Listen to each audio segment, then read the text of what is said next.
Hi, everybody. Steph will be coming. We were in a wrong live. Sorry, Steph. Hi. I had us in like a room that was just like a live that was just not connected that I already had set up. Oops. Oops, oops, oops. I did not mean I to was do like, that. what happened? Am I the only one who lives in the world right now? Well, when I hit go live, it was like, "Are you sure you wanna do this? You already have a stream started." And I was like, "Aw, shit. We are definitely not in the right place." Hi, Mina. I was like, "Uh-oh. Uh-oh, And fuck." I just want to start out by apologizing to you personally, like because before Why? the show, when we were just bullshitting, you were talking about this project podcast. I'm a little high. That you spent like 8 months doing, and I was talking about my stupid Barbie shit. Like your shit. Like I should have let you talk more. I'm sorry. I just wanted to say What? that. Oh, stop being so damn sorry all the time. Stop it. I know, but I'm Your just trying Barbie to. stuff is I'm really cool. I'm trying to catch myself when I do these things. You know what I mean? Oh my When god. I make these little goof ups, I try to catch myself. So I I think your just stuff's want to really point it cool. out. I enjoy Well, it. thank you. I love it. I do. I do. So tonight, I think I already put it into I'm gonna post it in the, hold on, let me pull up the Patreon. So everybody has it, and I will update the sources because I have a whole bunch that cover a variety of invisible illnesses and disabilities, but I will post those sources when I repost the, streams for everybody across the different platforms. Let me get this real quick here. I'll post it. It does have the spoon theory that you can actually read. Is this it? Nope. But nope. Let me scroll a little bit further. So how was your day, Steph? What did you do? Why I get this? Sorry, I was clicking off of GIMP. Sorry, I've been You're playing with fine. my photos. I've just been playing with Barbies and photos, and I think I'm trying to delay the end of my project Because you like it so because much. I do like it, but I think after I'm done with this, I'm gonna go on to play sets, and I'm gonna just do a bunch of Barbie play sets and accessory packs and Oh, that'll clothing be fun. packs and stuff. I don't know why, but I'm so in love with Barbie. I just am. It's so So you're I know it's a regretting moving on to big something else. it's such a big evil company. I know that, but there is a really fascinating history. Fascinating. And I also wanted to share too. Um, Share your podcast. I will.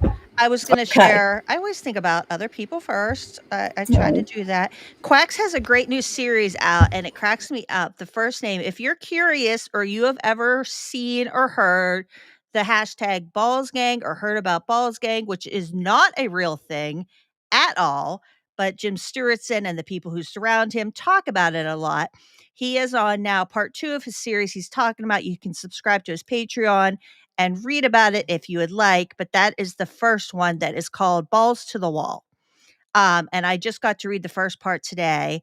And I saw that he has part 2 out. It's really good. So if you would like to learn a little bit more about Balls Gang, you can subscribe and read to it there. He's one of our co-hosts that comes on sometimes, and he is a prolific writer about the occult, conspiracy theories, anything you can imagine under the sun. Really good writer. So And that is his stuff his. goes deep. His stuff goes deep. He has crap. What is it called? It's basically a series of articles about tying together various conspiracy theories, and the core of this project was to show one of my favorite things, how the conspiracy theories are the real conspiracy. Yes, really, really good. And he has dug into like Soldier of Fortune magazine. He dug deep back into all these different weird obscure publications, and it's just it like it's John Ronson-esque. In Yes. like the way like the debutante kind of exposes, oh wait, so the government might have kind of somehow covered some stuff up from Oklahoma City. Like, and you're like, but wait, John Ronson is saying this. And then like you dig into it and you're like, oh my God, this is all true. There were some weird cover-ups possibly. Sure. And Quacks does that. Quacks presents it in that like John Ronson-esque style where you're like, oh my God, this is so crazy, but it's real. And it's brilliant. It's brilliant. I'm sorry I forgot the name, but I can't think of it either because he writes so much that there's just yeah, so much information in there. And it here's has conspiracy in it. There's Steph's Patreon you can go to get her sim stuff if you would like. Because she loves her sim stuff and she's been making a lot. And let me pull from my Patreon. Geez, I just closed everything. Last but not least, my own self-promotion. I'm so bad at promoting myself. Like I try to, but I don't know. It feels awkward promoting yourself. Like I'm very uncomfortable with it. Okay. But I do this Patreon post has links to all of my series and the write-up from Queer Satanic. So let me scroll down to find it. Oh, here we go. And of course, I had a glitch. One of the episodes wasn't showing up on YouTube. It had disappeared and it had disappeared from Spotify. So I had to fix that yesterday. Like, I swear, it's just all the time. Okay. That is all of the sources, podcast playlists for me, and the write up by Queer Satanic, which has like the links to like YouTube and all that stuff. And I'll post that over here as well. There you go. All right. So I thought tonight, Steph, we would start with, and everybody who's here, we'll start with Spoon Theory. And this is by Chris Miserandino. I'm sure she'll say her name. I'm sure I am not pronouncing that right.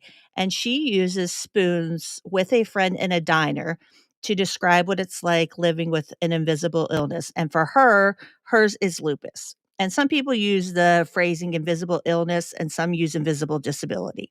So either phrasing, depending on what you want to use for yourself or what works for you. But she uses this to her friend because her friend doesn't quite get what it's like. And this is a keynote address that she gave at the 2010 Lupus Summit. And this comes from her website directly. And she has a really thick, I think maybe Long Island or New York accent, which I love. But it's about maybe like, let's see, it's 13 minutes long, but she does a really good job. So, and then I thought, hi, Kyle.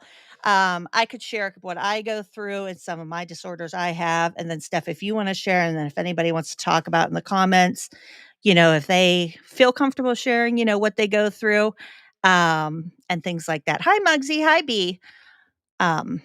So we will play this. Okay. Let me start this here. Make sure the volume's up. We'll see how loud she is. And this is in my curated playlist too on my YouTube page. It's like the first video way at the bottom. That brings us to the spoon theory. This is very true. I did not make this up. Yes, I'm from New York, and all we do is eat at diners. Like, sorry, guys. We have subtitles. This is a very true story. If you, can't tell, I am bold. I don't have any shame. Yes, I will run around the room and go crazy, and that's not unlike me. So this is a very true story. There we go. My best friend and I were in the diner talking. As usual, it was very late, and we were eating French fries with gravy. Do you guys do that here? You need to try it. It's such a New York thing. I love her. She's so fun. Get brown gravy, French fries, delish. We'll go back to the story. Sorry, that was so. You need to do that. We'll all go out after the conference. Where's your local diner? Okay, let's start all over. My best friend and I were in the diner talking. As usual, it was very late, and we were eating French fries with gravy.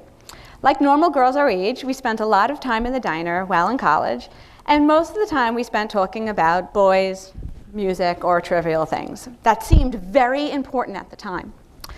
We never got serious about anything in particular, and we spent most of our time laughing. As I went to take some of my medication with a snack, as I usually did, she watched me with an awkward kind of stare, instead of continuing the conversation.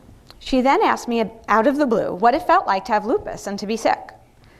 I was shocked, because not only because she asked me the random question, but also because I assumed she knew all there was to know about lupus. She came to doctors with me, she saw me walk with a cane, she even saw me throw up in the bathroom. She had seen me cry in pain. What else was there to know? I started to ramble on about pills and aches and pains, but she kept pursuing and didn't seem satisfied with any of my answers. I was a little surprised, as being my roommate in college and friend for years, I thought she already knew the medical definition of lupus. Then she looked at me with a face every sick person knows well, the face of pure curiosity about something no one healthy can truly understand. She asked me what it felt like, not physically, but what it felt like to be me, to be sick. As I tried to gain my composure, I glanced around the table for help or for guidance, or at least to stall for time to think. I was trying to find the right words. How do I answer a question I was never able to really answer myself? How do I explain every detail of every day being affected and give the emotions a sick person goes through with clarity? I could have given up. I could have cracked a joke, like I usually do, and changed the subject. But I remember thinking, if I don't try to explain this, how could I ever expect her to understand? If I can't explain this to my best friend, how could I ever explain my world to anyone else? I at least had to try. At that moment, the spoon theory was born. I quickly grabbed every spoon on the table. Hell, I grabbed spoons off other tables. I looked at her in the eyes and said, "Here you go. You have lupus." She looked at me slightly confused, as anyone would when they are being handed a bouquet of spoons. The cold metal spoons clanked in my hands as I grouped them together and shoved them into her hands.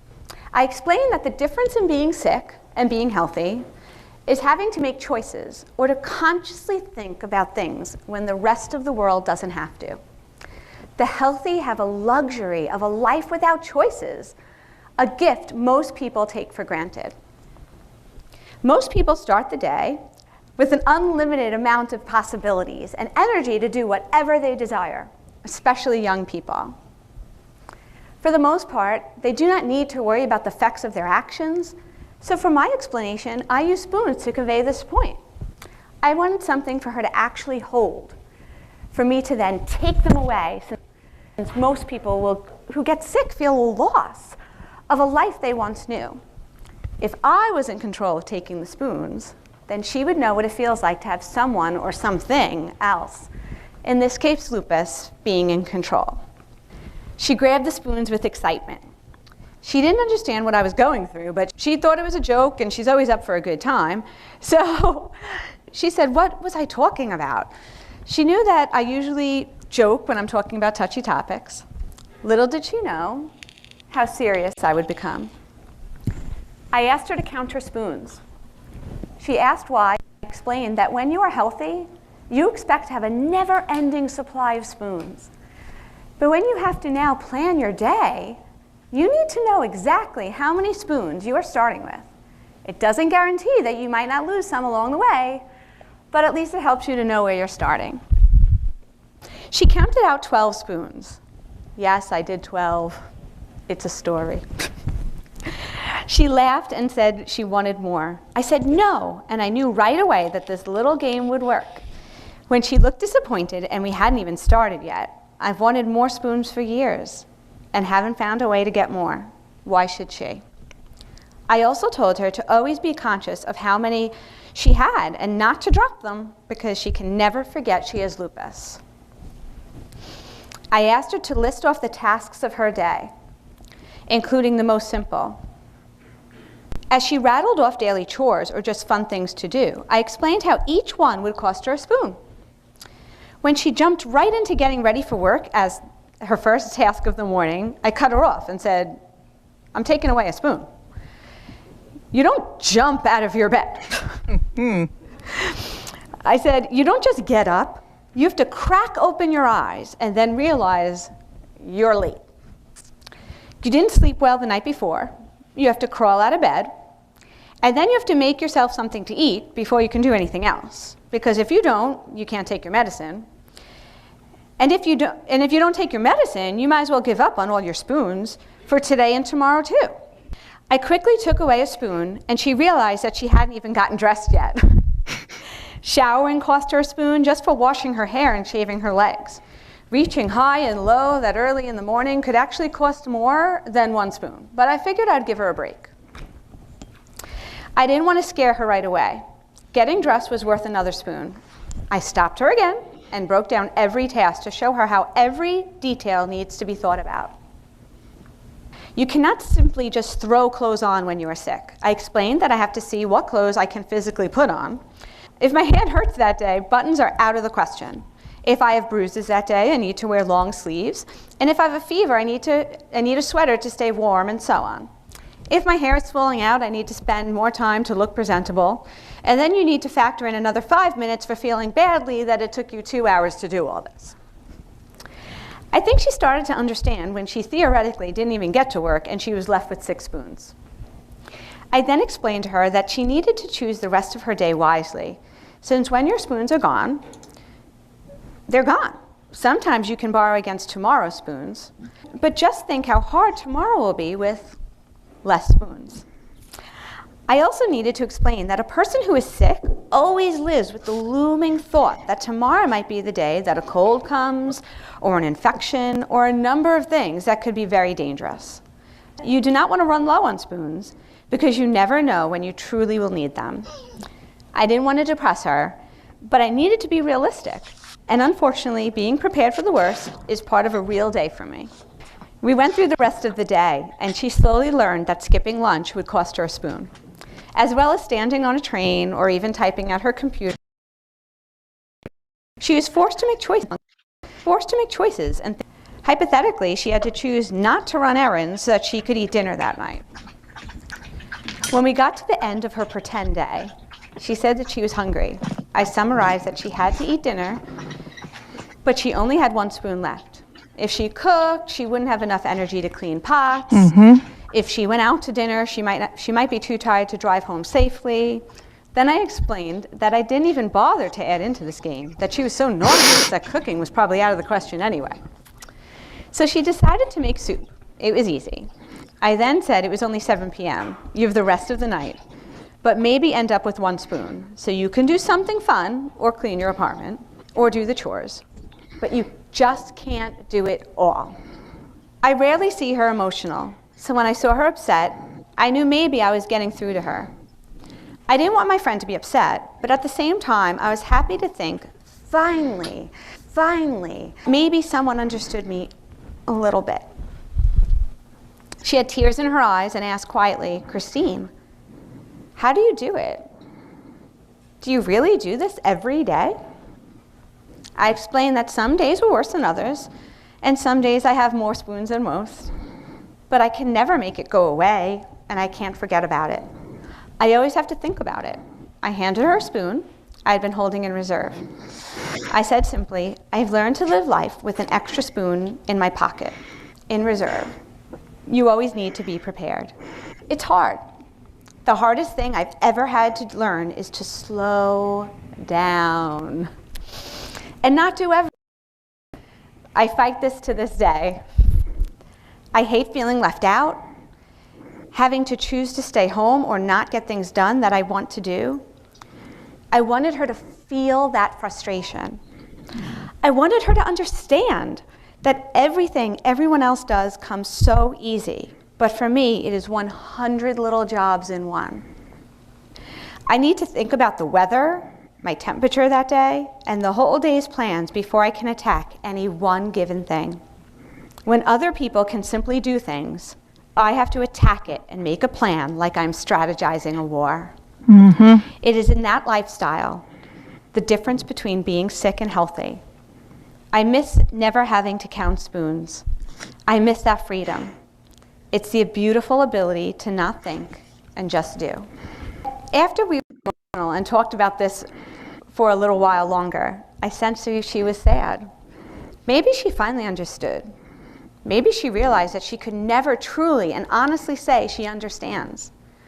But at least now, she might not complain so much when I can't go out for dinner some nights, or when I never seem to make it to her house, and she always has to drive to mine. I gave her a hug when we walked out of the diner. I had one spoon in my hand. I said, "Don't worry. I see this as a blessing. I have been forced to think about everything I do. Do you know how many spoons people waste every day?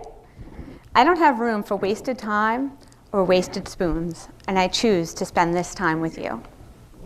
Ever since this night, I've used the spoon theory to explain my life to many people. In fact, my family and friends refer to spoons all the time. It has been a code word for what I can and cannot do.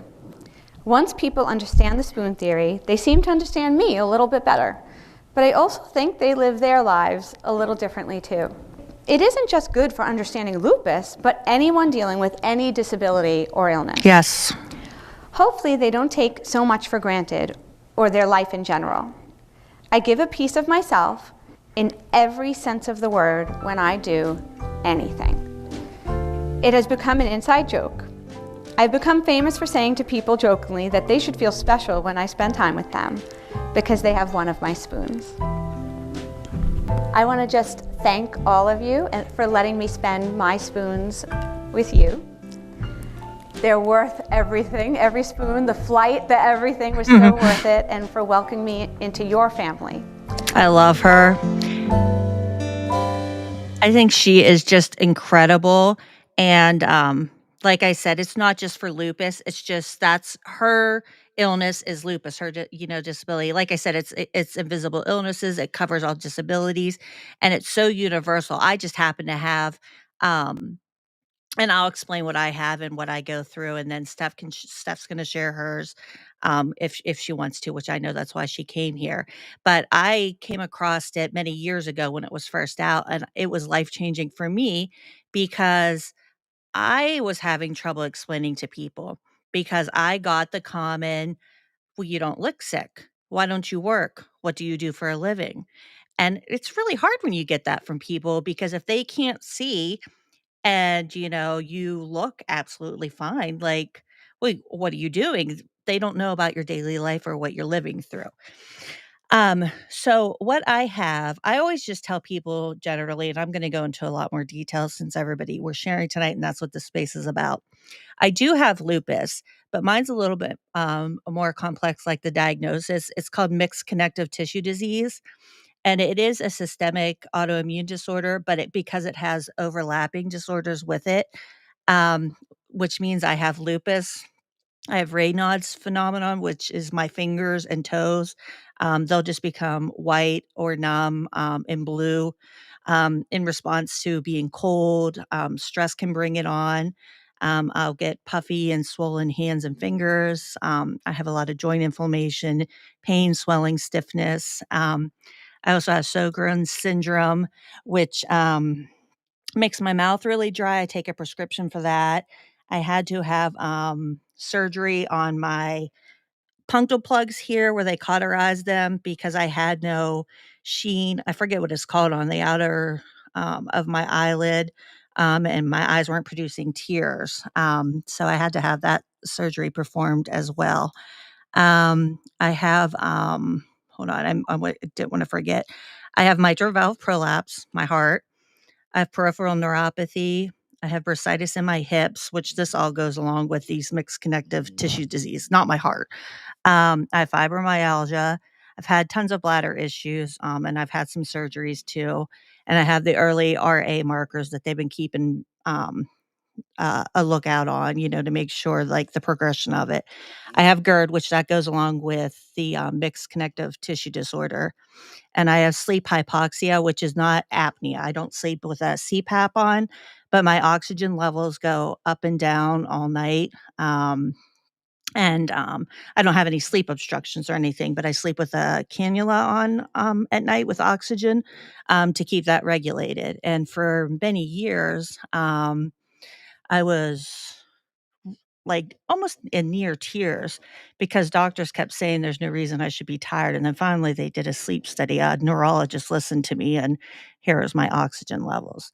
And I have some various other, yeah, rheumatoid arthritis, Mugsy, yeah. Um, so what that is yeah, mixed connective tissue disorder because of all the things I have. They fall under that category. So, oh, thanks, Jules. Hi, Axe. Welcome, and welcome to anybody else that came in. So, I was diagnosed. My first episode happened right after I had my son in 2000. My husband was in the military, and I couldn't understand what was happening with all the muscle cramps throughout my body. Um, and so that was my first attack. And it wasn't until I got a diagnosis in 2006. And then once you have an autoimmune disorder, I think they all just kind of follow. It's like a snowball. Like one finds you and the other one's like, huh, I hear you're in her body. Let's check it out. I don't know. It's like they all just kind of like follow you. So it was kind of like one after another after another. And autoimmune disorders, it's just your body attacking itself, essentially. But the immune system mistakenly attacks the body's own tissues. And with mixed connective tissue disorder, it affects my liver and my heart and my lungs. So I go to a cardiologist once a year. I see a rheumatologist, cardiologist, neurologist. Those are my three main doctors. So that's kind of my story in a nutshell. Takes me a long time to get rocking and rolling. Sometimes you plan your day. Like I could say tomorrow I'm going to paint my living room. Can't wait to do it. I wake up and you feel like shit. And no, I'm not painting today. So that's myself in a nutshell without, going on into all the nuts and bolts. But that's me. Steph? Sorry. Jesus Christ. Like, you're one of my best friends, and I had no idea I all don't talk these. about it a lot. I don't. I know, but I mean, and also, if I can go on a socialist rant here, I want everyone to keep in mind all the stuff that she told you about. She didn't have health insurance for a year. She just got it No, back. I know. I didn't talk about And that either. I keep a lot I'm inside. I sorry. know. I'm sorry. I hope you don't mind that I said that. No, it's okay. I did talk about it, like, I think last stream or 2 before that I Okay, got health insurance that's what I back. Yeah, thought. Okay, yeah. okay, but I wasn't trying to like throw your. But No. I think that with the spoon thing, people also need to keep in mind that you have less of those spoons with no insurance or with For a bad year. It was insurance. scary as shit. Yeah, I was terrified. if you start out every day with 12 spoons and you have to chart out your day with those spoons, take away 6 Yeah. because you're not insured. I was And scared shitless. that is I God, I feel like I should have been there more for you. My God. I was okay. I Ugh. I do. I always, and I know it sounds ridiculous, like, everybody's like, "You're okay to be worried about yourself," but I always think there's somebody out there worse off than me that is living life really bad. I have a roof over my house. I have family. Do you know what I mean? Like, I always try to look glass half full. That's Yeah. all I Yeah. try. I try. I'm like, "Glass half full, Shelby, glass half full." Somebody out there has it worse than you. Somebody out there has it worse than you. That's what I try. And it's got me through life so far, so that's what I try.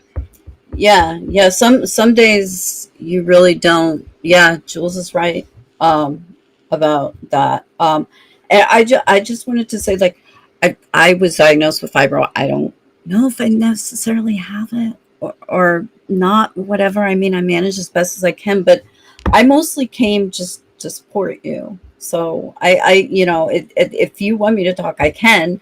But I just No, but I wanted know you you to had, know. like, chronic fatigue, Yeah. correct?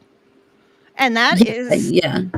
very much an invisible illness as well. Oh, That and the peeing. My God, the peeing. But yeah, no, when you said that you have bladder issues, I don't know if it was visible on the camera. My eyes lit up. It's like, Yeah, I did. They ended up botching, but I had a tubal ligation and I had endometriosis, all the women problems, all that stuff. And I yeah, had because it the goes ablation along at the with it. I had an ablation at the same time. I had 3 surgeries at once. I had the tubal ligation, the ablation, and I had, the uterine sling put in because I was having so many bladder issues.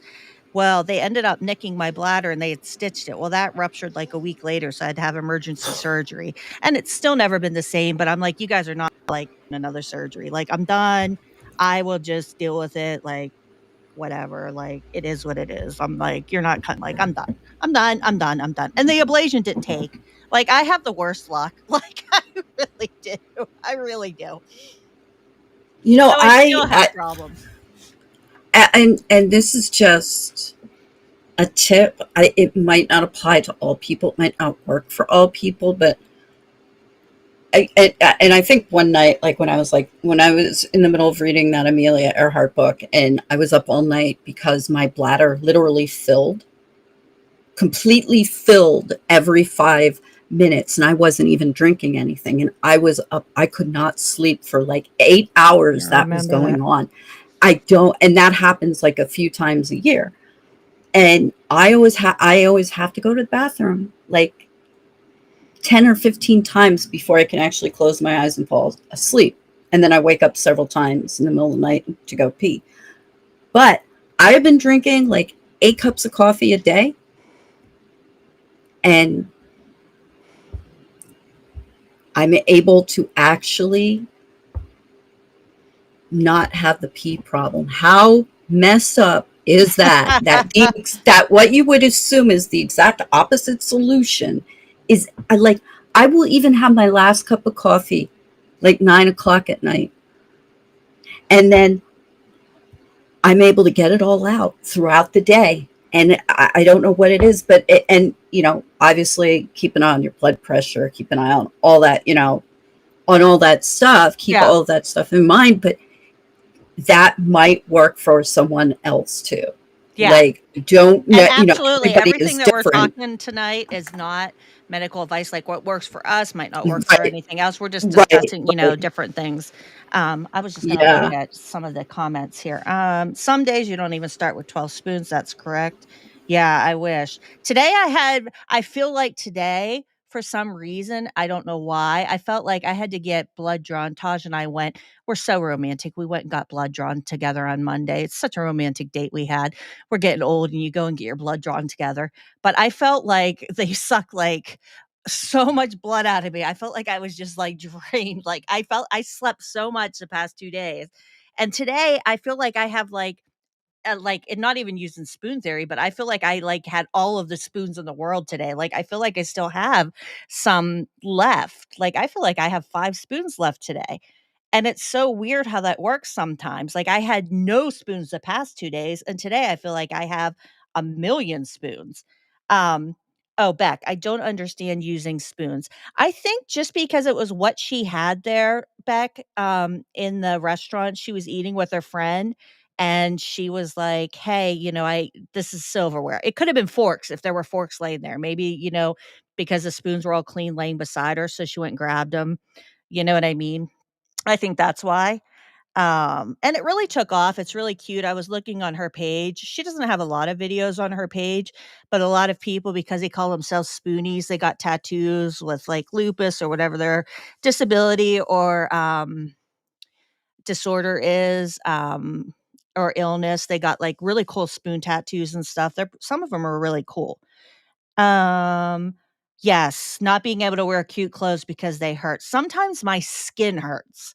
Literally, like my skin hurts. Like I don't know how to describe like the feeling. Like you can't even touch it. Or like Hunter, like or my cats can't lay on me. Like them just touching me hurts. Like or like the pressure or like Taj if he comes up and like will like put pressure on me. I'm like, ah, like, it hurts, like, just the mere physical touch, and I feel really bad.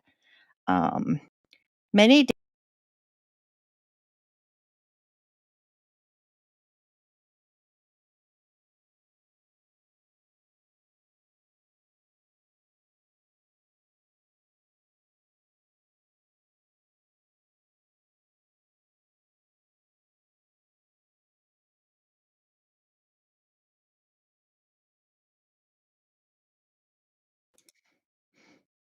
Okay, I'm back. I was waiting to finish reading What Jules. what Yep. happened? I just needed to reconnect. It did that thing it does sometimes. Oh, okay, okay. I was like, what's going on? Ha. Yeah, Jules, I've learned sometimes with days dishes don't get done. Like I used to worry about like I've got to get this, that, or the other done. And I've learned now that if shit gets done, it gets done. If not, it'll still be there. Like, um, hot bath and PT set. Yeah. Well, Tosh got me, for Christmas last year. It was the best gift he ever got me. It was a Coleman, hot tub, one of those easy set spas. Because I don't like going to aqua therapy. I'm supposed to, but just all those people thinking about them getting in and out of the hot tub, like the germs. I have a germ thing and like people's bodies being in water and hot. Ugh, I don't know. It's just a thing for me. But he got me one. Oh, it's a dream. I take a lot of Epsom salt baths too. Like, I found that works really good. Let's see. What else do we got? David B, I saw something I didn't like. Invisible. People used to ask Lisa what happened to your leg when she first started using crutches. Ugh. I'm sorry, David, that's awful. I hate the stairs. Yeah, my sister, she has spastic paraplegia, and she also got diagnosed with. Our family doesn't have very good genes. I don't know what happened to our gene pool, but she was born with spastic paraplegia, which causes her muscles all to be in conflict with her legs. Like they all just don't work together. So she's on her tiptoes. And she did have surgery when she was a senior in high school. She finally had that surgery and had decided it was something that she wanted to proceed with. And they can't cut her Achilles tendon to make her kind of walk flatter. It was semi-successful, but about 5 years ago, she couldn't see. She went blind, like couldn't see anything. Turns out she has MS on top of that, so she has to get infusions and stuff too. So, um, yeah. Is this how we find each other? Not enough energy to get out, so we creep the YouTube streets. That is Beck. That's how we found each other. Yes. That's funny. Anyone here, with POTS? What's POTS, Julie Curtis? POTS, P-O-T-S. Do you know what that is, Steph? POTS. POTS, P-O-T-S. I don't know what that is or what that acronym stands for. POTS. My sister has is that, um I don't know what she explained it, okay. Postural osteoarticularity is to clarify. Oh, okay. No, I've never heard of that, Julie. Oh, Mugsy, oh my gosh. Oh, thank you, Tommy, that's sweet. Yeah, hair can hurt too, Julie. Sorry, just trying to read through all of these. Everybody's been typing such nice comments.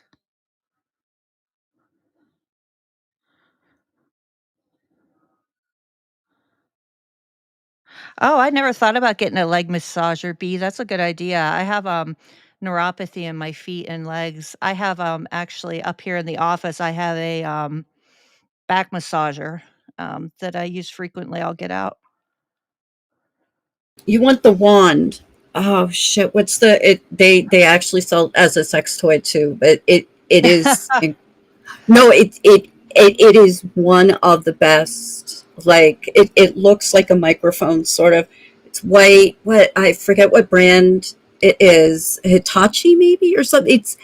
But it's really good. It's like $30. Yes, it is soft and sold as a sex toy. Yes, it does make a good sex toy. But as a real legitimate massager, it is amazing. It is incredible. I'll I have think to. it is I saw one on Hitachi. TV that I think I think I know which one you're talking about because I said to Taj, I saw an advertisement and I was like, why don't we have that one? Because it looked like it does heat, it does everything. Does that one have heat? There was an advertisement that was on TV we were watching the other night, and I was like, that looks amazing because the massage chair I have, um, David B. That's funny.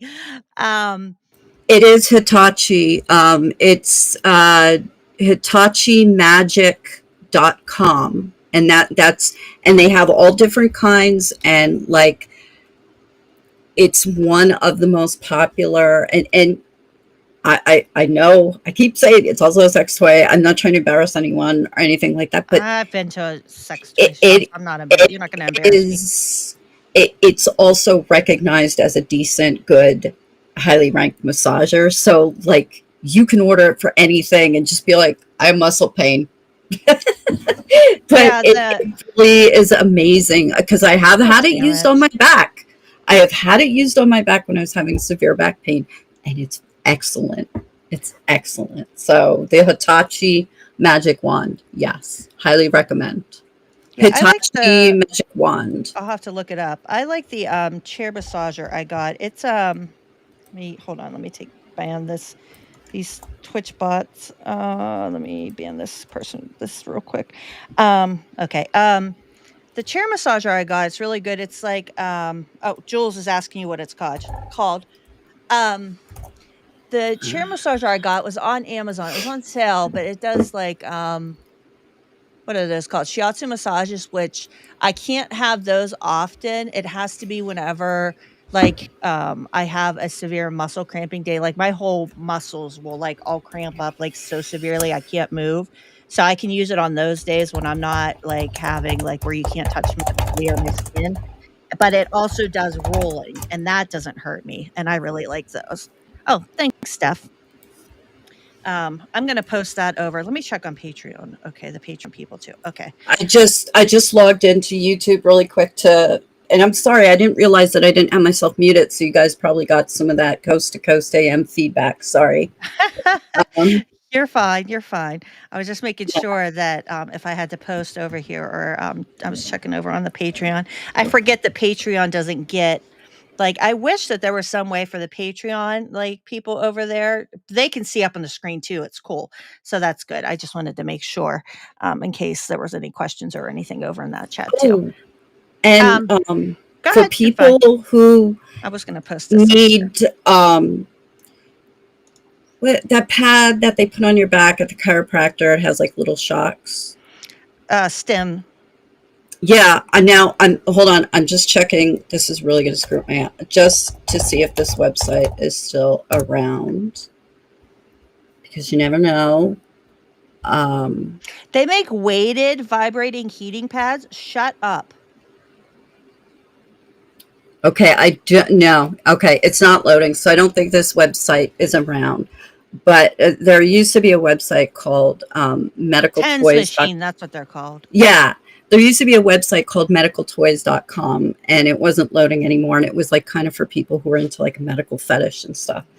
But there was actually some good, like if you look into some of the stuff in the medical fetish community, you could actually find stuff that Dang, might be that's it, useful. the Theragun. That's it. That's Yeah. the thing Taj and I saw, Theragun. I'm writing it down right now. That was the advertisement I saw on the other day on TV, and I was like, "Taj, why do we not have a Theragun?" That was it, David B. I'm writing these both down, and I am checking them out because, honestly, if I took a picture Taj and I not only have our medicine cabinet upstairs, right? But then we have half bottles downstairs. I have a medicine drawer downstairs with medicine. And then below our like coffee table, we have pills there and then like different like we have like 4 different medicine areas throughout our house just in case we need like this right within reach or this right within reach. It's ridiculous when you get older or you have like a disability or an illness, or whatever. Like it's just so many different things. Yeah. Theragun, and what was the other one called? Let me scroll up here. Tens Hitachi tens Magic. yeah, and some of the Oh, stuff we have you a TENS can unit. My, you I can actually have a real one. My, physical therapist likes me, so they were getting new ones in, and he gave me one of their old ones, so, like, I have an official he likes. wow. Yeah, I'm a nice person. I have the gift of the gab. I got the gift of the Wow. gab. I'm sorry, I didn't mean to cut off. Sorry. No, no, you didn't. Yeah, B, right? You never know what somebody is going through. Look at this chat alone. Remember to be kind. Exactly, exactly. I'm on a Reddit pain management chat. I always look for different things to help. I need to find that Reddit. I read Reddit, but I'm not like I think the only Reddit I belong to is Knowledge Fight and Bob's Burgers, maybe. I belong to 2 Reddits. Like, I'm so lame with Reddit, and I don't even read those 2. I don't even know why I joined them. Probably because Steph posted and I joined them. I don't belong to many Reddits. I don't know how to use Reddit. I don't know how to post threads. I don't really know what to do on Reddits. I just learned how to add music to my own TikTok channel. Like, I was like, "Oh, you can add tunes to this? No wonder people weren't paying attention to my TikToks. They were fucking boring." I'm a Gen Xer with boomer tendencies. That's me. What can I say? I need to have my niece teach me some things. Oh, thank you, Nick. Oh, okay, and I also found this. Apparently, this disability association has been around since 1990. And like I said, this obviously like spoon theory, and she always says, and it upset me a little bit because you'll read some people who are very defensive about spoon theory and want it to only be for invisible illnesses, no other disabilities. Like, we own this. It has to be for invisible illnesses. It can't be for an disability that you can see. But she says at the very end, thank you, Taylor. I just got your text. I appreciate it because I'm definitely going to look into that. Um, she says, um,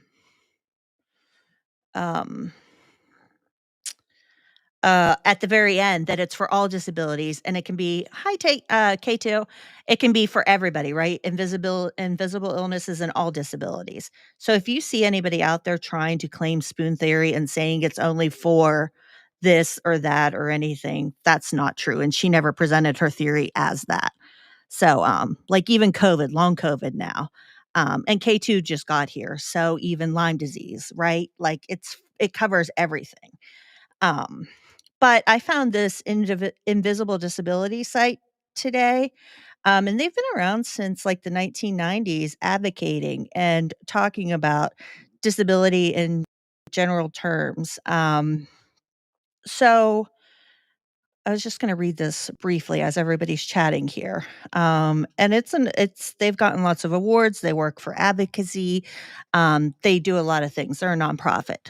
Um, People often ask us to define invisible disabilities. In simple terms, an invisible disability is a physical, mental, or neurological condition that is not visible from the outside, yet can limit or challenge a person's movements, senses, or activities.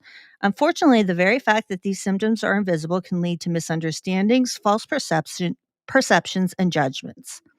People are parking in an accessible parking space with a placard, but they look fine. I wonder if that driver has an invisible disability. What is an invisible disability? In general, the term disability is often used to describe an ongoing physical or mental challenge. This challenge could be a well managed bump in life or a mountain that creates severe challenges and loss. Either way, this term should not be used to describe a person as weaker or lesser than anyone else. Every person has a purpose, uniqueness, and value, no matter what hurdles they may face. When we define invisible disability, it helps us understand the subtle differences and challenges each person experiences in their daily lives. Also, just because a person has a disability does not mean they are disabled. Many living with these challenges are still fully active in their work, family, sports, or hobbies. Some with disabilities can work full or part time but struggle to get through their day with little or no energy for other things. Others are unable to maintain gainful or substantial employment due to their disabilities, have trouble with daily living activities, and need assistance with their care. According to the ADA, an individual with a disability is a person who has a physical or mental impairment that substantially limits one or more major activities, has a record of such impairment, or is regarded as having such an impairment. And then it goes on to find the disability and opening communication, understanding, and dialogue and how to talk about it. And they also say we don't maintain a list of specific illnesses and diagnoses that are considered indivi- invisible disabilities. Um, Invisible disabilities are such symptoms as debilitating fatigue, pain, cognitive dysfunctions, and mental disorders, as well as hearing and eyesight impairments and more. And then they have more, and they don't, because there's so many. Like, they're not going to make a list and try to exclude or leave anybody out. And I thought that was really great that they didn't try to define or exclude or leave any of that out, because there are so many. And who defines what is an invisible illness or a disability and what isn't, you know? So, but that organization's been around a long time. So, um, since the early 90s, and they're doing some really good work. So, um, it'll be in my resources. But yeah, Kenny at K2 is always late. I'm sitting up right now. Okay, won't last long, and I have to lay back down on the couch. Yeah, that happens to me a lot, Jules. I move constantly. I have a lot of pillows in my bed too. Like, I have a knee pillow. I have my regular pillows. I have a neck pillow that's supposed to do this, that, or the other. I also think of illness as being invisible when people judge you by your best days and deem you not disabled because they only see you when you're well enough to function. It can be very invalidating. Yes, Nick, exactly. That is an excellent point. Excellent point.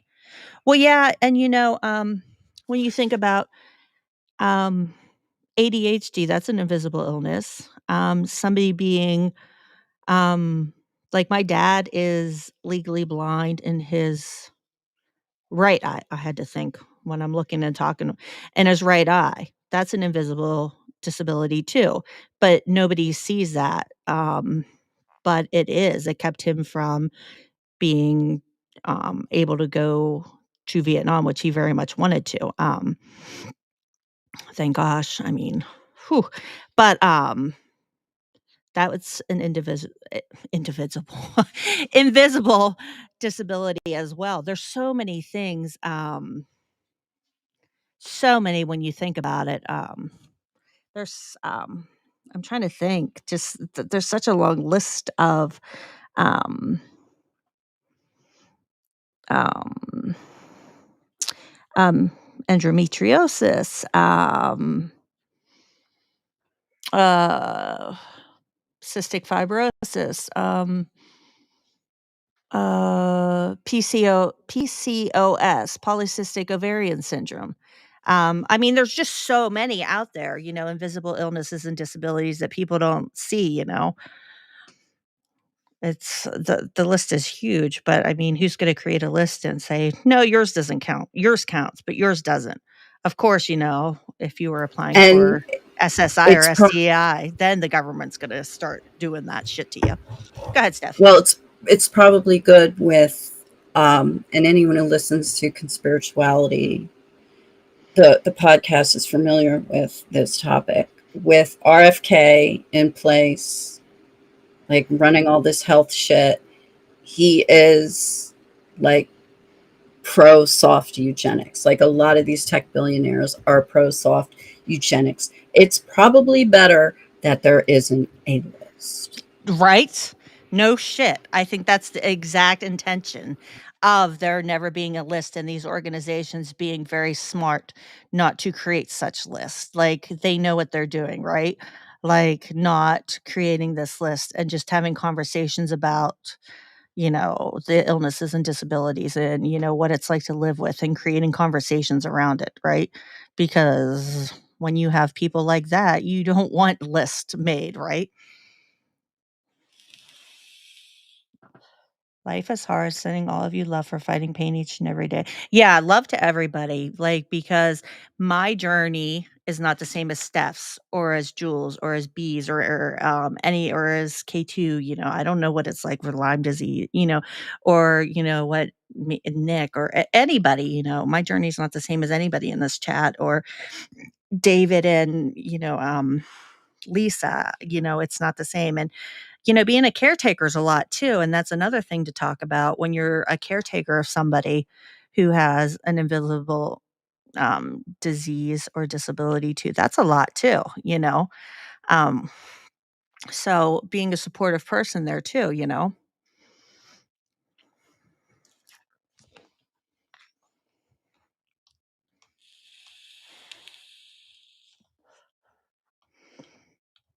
Dementia, those are invisible illnesses too because you don't always see that.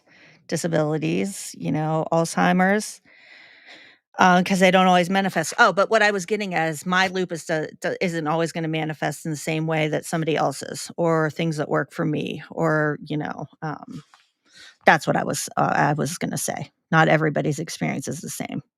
Yeah, being a caregiver on top of it. Yeah, Jules. Yeah. We take care of, she is in a care home close to us, but, we moved our mother-in-law 2 hours to be closer to us.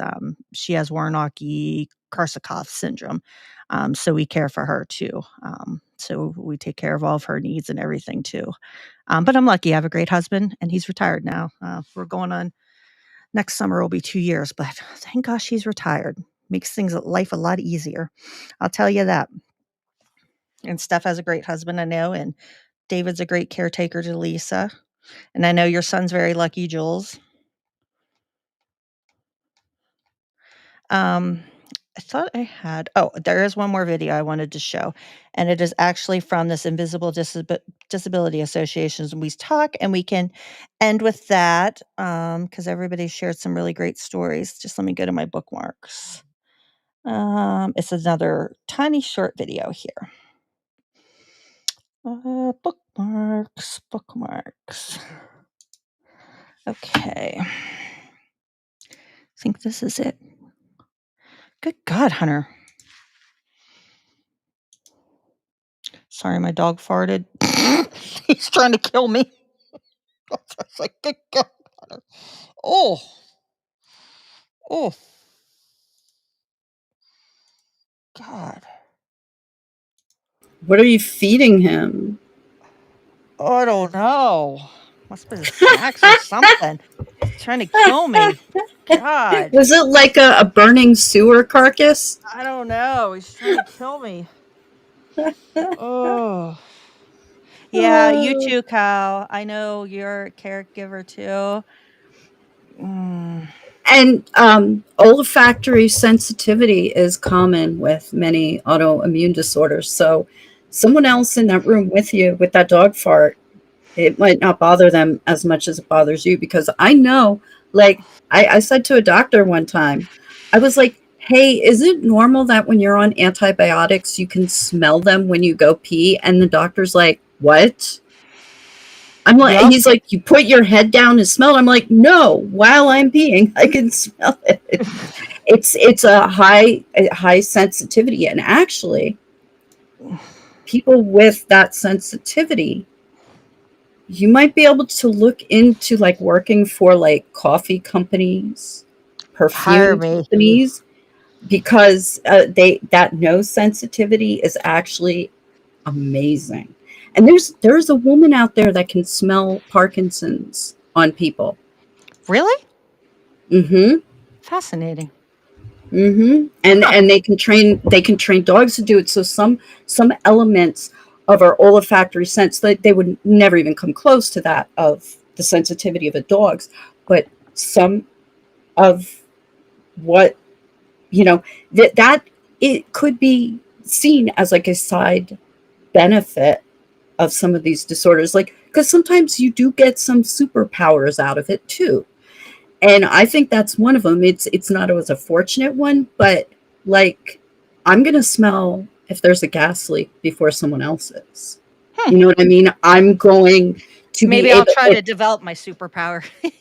and if there's cat pee, I'm gonna find it no matter where it's hidden. Because I just like I have that. Interesting. So but that the oversensitivity with smell is a common side effect of some. That might Yep. explain some of my weirdness with smells because I am very Yep. hyper focused on smells. Yes. Like Yep. Yep. Yep. very. Yep. Huh. Yep. That's yep. Oh, you're welcome, uh, Kyle. I'm glad you're enjoying it. I'm glad. Oh, You're welcome, Ax. I'm glad everybody's sharing their experiences. I am gonna Everyone walk tells this. Shelby how awesome she is for doing No, this. I don't like that. Stop that. Stop it. All right. I think this is very thoughtful and compassionate and and I wish I had that level of thought. Okay. This is from that invisible thing that I was just reading from, that has been around since the 90s. They do a brief intro about how and why they started it, but they share some stories in here about people with their, like one guy about brain injury, which we haven't discussed, which is also an invisible disability. And like a few people share their stories, and I thought it was really good. Like it was touching, like how people are viewed, and like, well, you don't look sick, just to end up on how we've talked tonight.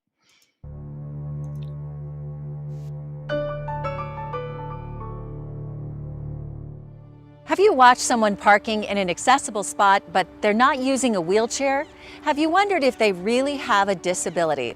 Has someone ever shared with you about their illness or disability and you can't see the symptoms? And you might think, or actually say to them, you don't look sick. Well, these situations and many others like them often end in disbelief, prejudice, isolation, and loneliness. Wayne and Sherry Cannell founded the Invisible Disabilities Association for these very reasons over 20 years ago. They wanted to provide education, encouragement, and connection to the millions who are touched by illness, pain, and disability around the globe. IDA is treating the deeper roots of problems in society, not just specific diseases, but the perceptions and misconceptions and deep-seated notions of what it means to live daily with an invisible disability or to care for someone who does. Everyone has a story, a friend, a family member, a coworker, maybe even yourself. Here are some of their stories. I had great plans for my life. I was extremely active, goal-oriented person. I was just always on the go. And none of those plans included being sick. I was also having bouts with paralysis, and they didn't know why. Then at 27 years old, all of a sudden, one side went totally paralyzed. The next thing I know, I was paralyzed from the ribs down. Eventually, after being in the hospital for a week, they diagnosed me with multiple sclerosis. The world changed. I was in an auto accident, and the accident, I was unconscious, I was injured, and my memory was fading away. I discovered that I had a brain injury as a result of the accident. Initially, I was interested in invisible disabilities because Did I it mess believe up my for music anybody else? could I help can others start that it are over if it struggling did. with invisible disabilities. And then Okay. about 4 years ago, my daughter was diagnosed with a rare heart condition, which would be considered an invisible disability. I was born blind in my left eye, and you can't tell because it's hemi-blindness. People would get angry, people would make fun of me, and you don't think that it gets to you, but then it starts to get to you. I can't even take care of my daily needs. I can barely get a shower or wash my hair. It takes me days to wash my hair and get it combed out. No one can imagine living alone with a brain injury. You don't know if the dishes are done. You don't know if you're taking a bath. You don't know how to dress. You don't know because you don't remember. If you know me, you see me, you don't think that I have this thing going on in my head that I'm constantly battling. And the hardest part is, people didn't get it. People would say, but you look fine. What's the problem? People need to see it to believe it. And that is the hardest part. And I was this happy, positive, outgoing, life-loving kid, and then every day being told that I'm fat, that I'm emo, that I'm goth, that I'm ugly, it gets in your head. It really starts to get to you. And I would go to my mirror every day in my room, and slowly this person, this Cassandra Perkins that I loved, just disappeared. And One of the most insensitive things I think that I got from a principal and also a teacher was that your daughter looks fine. She looks great. And I get it from people on Facebook, to which in my head I'm replying like, yeah, right, you can see that the blood's pooling in her legs and that her heart isn't working correct, right? Oh no! One day I realized I have an invisible disability. It's invisible. People can't see it. And I was so excited because it just completely wrapped around the description of what I was going through. I think if we give people a platform and give people a safe place to talk about these things, they're going to be more willing to open up and know that they can make connections. I have some place to go, some people to talk to. When I'm starting to get frustrated or I had a bad day, I can pick up the phone and call. And that's very important because up until recently, I was by myself. There's days where people feel really good, there's days where people feel really bad, but they know that they can come to this social media platform and be able to connect through that. And the Invisible Disabilities Association shows people the mountain so that they can see our perseverance and how hard we fight. I feel supported. And I feel like I have an organization that's fighting for me. Here's why I love Invisible Disabilities, because there's so many aspects of the spectrum. There's helping the caregiver, there's helping the person who's going through it, as well as helping people who are just outside family or friends, how to help that person, how to say the right things, what to do. So what our drawers? So what? My clothes don't match. It's my disability. Get over it. I'm here. And I'm not going to go away. I'm not going to hide anymore. I'm here. Wow, those stories were amazing. And many of you have a story. Maybe it's a story of illness and pain. But really what it is a story of people not believing you. And we want to believe you. We want to understand that just because we can't see the illness or the pain, that doesn't mean it's not real. So at Invisible Disabilities, we believe you. We want to acknowledge the difficulties you're going through because we know you're the expert who's living with the illness and the pain and disability. We want to be your voice, and we want you to join us in that. We want you to join us in sharing those stories, and we want you to be that voice as well along with us. So please go to invisiblenomore.com. That's invisiblenomore.com, because let's together envision a world where people living with illness, pain, and disability will be invisible no more. And that'll be in the Patreon whenever I repost everything with like the replays from all the 3 simulcast. So I'll have that for everybody. But I thought those stories that they shared covered all the gambit of various disabilities, and they're sharing their stories. So I thought it was a little way to tie up the ending of this. So, any closing thoughts, Steph? I think Yeah, I mean, my just in closing, my worst, and this was when I was diagnosed with fibro. My worst time was like shortly after my mom died. Everything, my whole body broke down. But that stress, trauma, all all of that shit, and I still get some pain, and there are still days when I wake up feeling anesthetized. But and not a lot of people are able to do this. I'm able to kind of push through a lot of it just with like will. I don't know, like I can kind of control it somehow. I don't get the GERD anymore.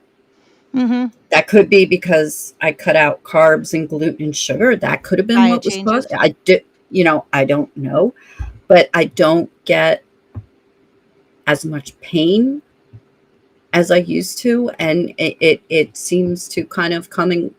Everybody's different, and I do have some like pain flare-ups. I call them my wings mostly, and sometimes from like in my one knee, but I don't know how I'm able to do it. I'm usually able to overcome a lot of this stuff with just will.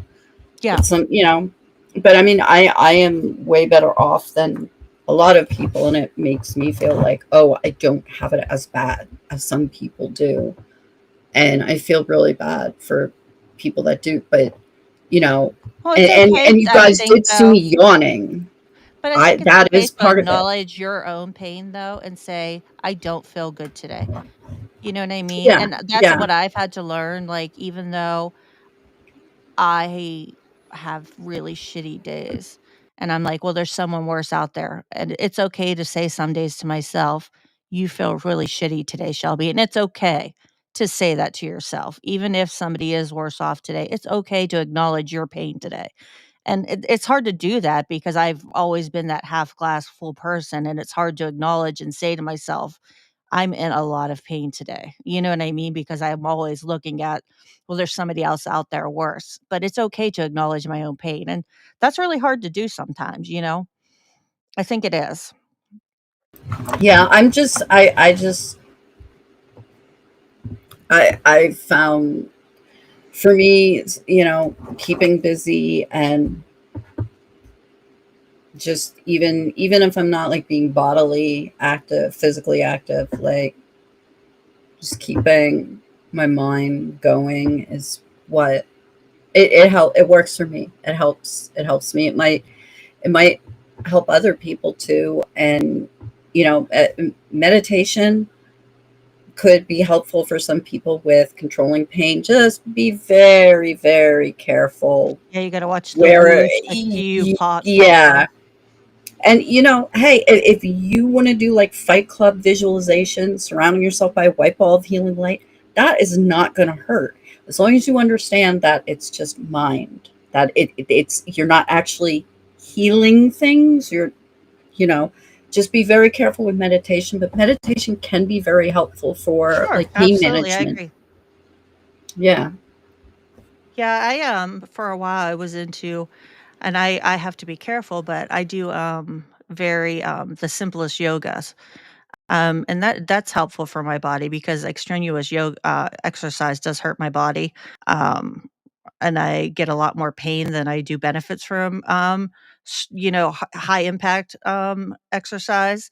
But yoga, the stretches and stuff like that does. Avoiding stress is the biggest one. Like stress And is a Pilates. motherfucker. Oof. Pilates could be good too, because that kind of like it helps you build up a lot of your core, and that can really be helpful for when when you have pain management. That stronger core can really, because that's what holds you all together. Yeah. That, and that helps with the spine and all. So Pilates could be like really helpful and fun for people too. I used to do a lot of Pilates. It's pretty fun. It really is. Yeah, unfortunately, in my area, if I wanted to do Pilates, I would have to drive 40 minutes, and there goes 1 spoon to YouTube, drive and 1 spoon back. YouTube. Oh, that's right. But Find a video. Yeah, then I'm just gonna find need a your. Pilates machine. It's a whole thing. Oh, no, no, no, no, no! Like the Pilates videotape that was on VHS that I had, back like right around the time my mom died. There was no machinery, there was no equipment at all required. It was all just exercises you could do literally on your bed, because my bedroom was so small that I had to do it all on my bed. You So, know, it's so funny when we're talking about exercise tapes because I remember, and this is like, Taj was in the military, so it was Nicholas was born in 2000, so it's like 1999. I had the Taekwondo or what were they called? Taibo or with Billy Blanks? Like oh where yeah, you punch. the guy Yeah. that wore the dishwashing gloves, But and when he I was first like, got pregnant with Nicholas, I was doing that, and then I birthed Nicholas, and I end up my first attacks, and I was only let's see, I had Sean when I was 20, turning 21, so, like, about 3 years later, so I was, like, 23, 24, or whatever, I have Nicholas, and, like, that's the first attacks, and my body's just like, "You know what? We fucking had enough. Let's start falling apart." Like, I was very physically active. Taibo, that's it, yeah, Billy Blanks, I used to do Taibo on VHS tapes. Oh my gosh, it killed me.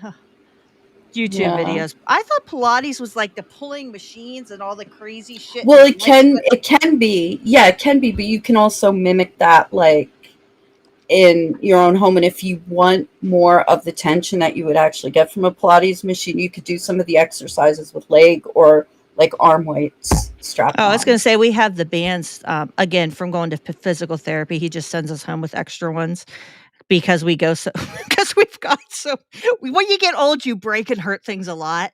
So we have a whole bunch of exercise bands here. You know those stretchy band things like and he is yeah. So we have lots of those.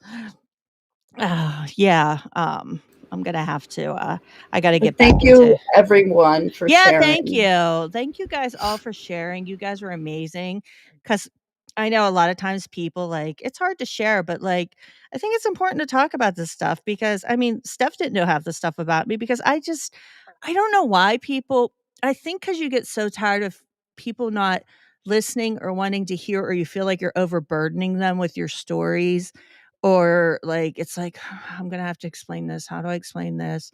Oh, let me list off everything that's wrong with me. I'm falling apart. Do you know what I mean? Like it's just like Ugh, thanks, B. I'm glad you guys appreciated it. So, um, actually, because this ended so early tonight, and this was like one of our shorter streams, this will all be out and I'll have it all posted here after I use the washroom and go to get a drink and some ice. And I feel old too, Nick. I do. Um, I'll get it all out, everybody. Aw, David B. I'm glad you were here too. You guys all have important stories to share. So I'll put it all out there. All the live streams will be out there, and I'll put. I have more resources too besides what I shared tonight, and all the live streams will be in there. Everybody, thank you for coming. And I don't know if we'll stream next Wednesday, one of our conspiracy hodgepodge ones, or if the following Wednesday. We'll see what happens. It's up to you. And I had an idea for an upcoming episode that we can talk about sometime. Okay. But Yeah, we'll see what we're gonna do, if it'll be next Wednesday or the following one. We could definitely do another Yeah. stream like this again, David. We definitely can because living with invisible illnesses, and there's so many topics that we can do like this. So we could definitely do something like this again with a different subject matter within this realm of sharing stories and just talking and getting together like a community where we share stories and people can actually get together and talk because I don't think we do this enough. So, yeah, we could and definitely do something like this again. maybe for formers, because we had Sassy on here, maybe we can just have a bunch of people and they don't even have to consider themselves formers. And they're just like, hey, I used to believe something really weird about 9/11 and I never admitted it before, but now I am. And it feels good to get this off my chest. I don't know. Oh, David B., you would be more than welcome to come up if you want to share a story and talk about what it's like, living, being a caregiver and what that's like we could definitely have people come up and share some stories too. Yeah, I would definitely like let people come up and do a panel and talk about all that stuff and share their stories. That's an idea too we could do. Yeah, I wouldn't mind that at all. And I mean, it doesn't have to be the formers either, because I know that's more my thing or whatever. I mean, yeah, we could but definitely. I think it just, people to kind of like, hey, you may not know this about me. Yeah. I think those types of things, and just, I think it's also good for Beck has us MS to. too. Yeah, we could have former Steph. You could do yours, and Beck has MS. She can come up and tell stories too. Like we could have some people up here and do another one of these, maybe in a month or so. Have some people come up and share stories, and we could get Sass to come up, and you could gather some formers. We can do a former one. We can do another one with Tyler. disabilities. Maybe we could get Tyler and Scott. Yep. Yeah. We can do 2 and 2. We can do one with formers, and we can do one with the disabilities and living with an invisible illness and stuff. So there we go. Looks like we have some plans upcoming we can work on getting together. Oh, CB, it feels good to vent and talk about it. I'm so glad I, was thinking about it and we did this. I'm really glad. I was a little hesitant. I didn't know if people would be interested or if they'd want to share, but I'm glad. And I just think it's good to know you're not alone, and that there are other people out there, and that there is a supportive community. Yeah. And also anybody who may face any online harassment because of their disability. Oh, there we go. Tommy would come up. Kyle would come up and speak on disability too. Look at all, like we could have. We'll be loaded You can reach out to the Honor Network if you experience any harassment online because of your disabilities or anything Mhm. like that. And that's honor, HONR network.org. Let me put You that down can, there. I'll get that right now. oh, thank you. I'm sorry. No, no, no. While you're talking and explaining it, go ahead. And and you can reach out to me directly. On my Blue Sky, it has my tiny URL link. It has my email on there and all that. So if or you can DM me. But